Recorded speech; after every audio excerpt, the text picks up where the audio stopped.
नमस्कार बच्चों, welcome to our channel Education Point. आज इस वीडियो में हम करने वाले हैं शिक्षा निदेशालय कक्षा 8 गणित कार्यपत्रक नंबर 26 और इसमें हम पढ़ेंगे कुछ विशेष प्रकार के समांतर चतुर्भुज के बारे में। सबसे पहला आपका है सम चतुर्भुज। सम मीन्स सारी भुजाएं बराबर। तो सम चतुर्भुज एक ऐसा चतुर्भुज होता है जिसकी सभी भुजाओं की लंबाई बराबर होती है तथा इसकी सम्मुख भुजाओं की लंबाई भी बराबर होती है। सम्मुख भुजाएं बेटा लंबाई तो सभी की बराबर है और सम्मुख भुजाएं इसकी समांतर भी होती हैं, तो इसलिए ये एक समांतर चतुर्भुज भी है। एक समचतुर्भुज का सबसे उपयोगी गुण उसके विकर्णों का है। इसके विकर्ण परस्पर लंब समद्विभाजक होते हैं। मीन्स एक तो एक दूसरे को समद्विभाजक करते हैं, बराबर भागों में बांटते हैं। ये बराबर इसके और ये वाला भाग इसके बराबर होगा। दूसरा, ये लंब समद्विभाजक मीन्स हो गया कि इनके जो विकर्ण है उसके बीच में जो कोण होता है आपका वो 90 डिग्री का। ये इस तरीके से 90 डिग्री पर समद्विभाजक होते हैं। तो यहाँ पर भी क्या होगा, ये 90। तो इसके सभी कोण जो होंगे बेटा, पॉइंट ऑफ इसका जो इंटरसेक्शन है वहाँ पर 90 डिग्री के होंगे। एक समचतुर्भुज में समांतर चतुर्भुज के सभी गुण विद्यमान है। तो ये एक समांतर चतुर्भुज में जितने भी गुण होते हैं, सम्मुख भुजाएं समांतर, सम्मुख कोण बराबर, तो वो सभी गुण इसमें भी उपस्थित होते हैं। नेक्स्ट आपका है आयत। आयत का प्रत्येक कोण समकोण होता है। आयत के विकर्ण लंबाई में परस्पर बराबर होते हैं। हर कोण जो होता है वो समकोण 90 डिग्री का होता है। विकर्णों की लंबाई इसकी बराबर होती है और एक दूसरे को समद्विभाजित करते हैं, मीन्स बराबर भागों में बांटते हैं। तो आयत एक समांतर चतुर्भुज होता है जिसके सभी कोण बराबर होते हैं। मतलब ऐसा समांतर चतुर्भुज जिसके सभी कोण बराबर अर्थात 90 डिग्री के हैं।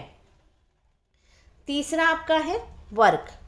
वर्ग एक ऐसा समांतर चतुर्भुज होता है जिसकी सभी भुजाएं तथा सभी कोण बराबर होते हैं। वर्ग के विकर्णों में सभी प्रकार के गुणधर्म पाए जाते हैं। तो इसकी भुजाएं क्या होती है, बराबर होती है और कोण भी सभी बराबर, मतलब प्रत्येक कोण 90 डिग्री का होता है और विकर्ण इसके एक दूसरे को परस्पर समद्विभाजित करते हैं, बराबर भागों में बांटते हैं। इस तरीके से ये इसके बराबर होगा और ये वाला इसके बराबर। वर्ग के विकर्ण परस्पर लंब भी होते हैं, मीन्स इनके भी लंब समद्विभाजक होंगे, 90 डिग्री का कोण होगा। वर्ग के विकर्ण परस्पर लंबाई में एक समान भी होते हैं, तो इनके विकर्णों की लंबाई भी बराबर है। अगर एक विकर्ण 4 है तो दूसरा भी 4 सेंटीमीटर होगा। वर्ग में आकृतियों जैसे समांतर चतुर्भुज, आयत तथा समचतुर्भुज के सभी गुण होते हैं। तो इसमें तीनों के, चतुर्भुज के, आयत के और समचतुर्भुज के गुण विद्यमान है। क्वेश्चन याद दिए हैं। क्वेश्चन नंबर 1, निम्नलिखित में से कौन सा चतुर्भुज समांतर चतुर्भुज नहीं है। वर्ग समांतर चतुर्भुज है बेटा, समचतुर्भुज भी होता है समांतर चतुर्भुज और आयत भी। यहाँ आपका समलंब है जो समांतर चतुर्भुज नहीं है। तो आंसर हो गया आपका ऑप्शन बी समलंब, क्योंकि समलंब चतुर्भुज एक ऐसा चतुर्भुज है जिसका एक युग्म जो होता है सम्मुख भुजाओं का वो तो समांतर होता है, जबकि दूसरा युग्म समांतर नहीं होता। जैसे कि अगर ये है, ये युग्म आपका समांतर हो गया, दूसरा युग्म आपका समांतर नहीं होता। तो इस तरीके से जो बनता है ये समलंब चतुर्भुज बनता है। क्वेश्चन नंबर 2, निम्नलिखित में से किस चतुर्भुज के विकर्ण परस्पर लंब होते हैं, मतलब 90 डिग्री पर, 90 डिग्री पर काटते हैं। ये है आपका समचतुर्भुज। सम, ऑप्शन डी इसका आंसर है समचतुर्भुज।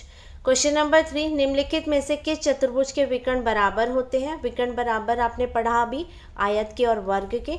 तो यहाँ ऑप्शन में आपको सी ऑप्शन वर्ग दे रखा है, तो ये आपका सही आंसर हो गया। आज आपने जो प्रॉपर्टीज़ पढ़ी बेटा समचतुर्भुज, आयत और वर्ग की, आशा करती हूँ कि आपको समझ आ गए होंगे। आप इनको याद भी कर लीजिएगा ताकि आपके लिए इन पे बेस क्वेश्चन करना इजी हो जाए। आज के लिए इतना ही। अब हम नेक्स्ट वीडियो में मिलेंगे। Till then take care, bye.